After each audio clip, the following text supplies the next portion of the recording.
ඒ මචං 2024 දෙසැම්බර් 31 අද විතරයි බොන්නේ කියපු මගේ යාළුවා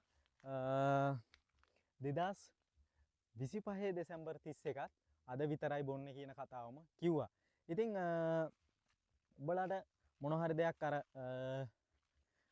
නතර කරන්න ඕන නම් අපි කියන්නේ අද විතරයි ලබන අවුරුද්දේ මම බොන එක නතර කරනවා කියලා. එහෙම කරන්න එපා. ඉතින් උඹලට මොන හරි දෙයක් නතර කරන්න ඕන නම් ඒකට මචං අවුරුද්දක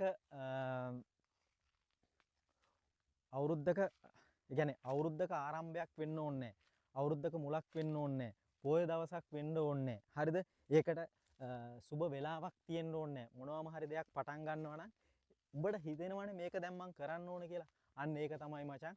උඹ ඒ දේ කරන්න ඕන හොඳම වෙලාව. හරිද? ඉතින් මොකද මචං ගොඩක් මිනිස්සු අපිට හරියනවට කැමති නෑ. ඔන්න ඕක තමයි ඇත්ත කතාව. ඒක මටත් පොදුයි මචං. ඒක උඹටත් පොදුයි. උඹට හරියනවට මිනිස්සු කැමතිත් නෑ. ඒ වගේම තමයි මට හරියනවට සමහර මිනිස්සු කැමතිත් නෑ. ඉතින් ඒක මචං අපිට වෙනස් කරන්න බෑ. මිනිස්සු හිතන විදිය, මිනිස්සුන්ගේ ජීවන රටාව ඒක මචං අපිට වෙනස් කරන්න බෑ. හැබැයි අපිට පුළුවන් නම් අපි දන්න දෙයක් තව කෙනෙක්ට කියලා දෙන්න, අපි දන්න දෙයක් තව කෙනෙක්ට උදව්වක් කරන්න අපිට පුළුවන් නම් මචං අන්න ඒක තමයි මාර විදිහට වටින්නේ. ඉතින් මේ අවුරුද්ද උඹලට ජයම වෙන්න ඕන කියලා ප්‍රාර්ථනා කරනවා. ඉතින් මම මුලින් කිව්වා වගේ කිසිම දෙයක් පටන් ගන්න හරි නතර කරන්න හරි මේක තමයි හොඳම වෙලාව කියලා හිතපල්ලා. ඉතින් ඒ විදිහට වැඩ කරපල්ලා. උඹලට වරදින එකක් නැහැ කවදාවත්.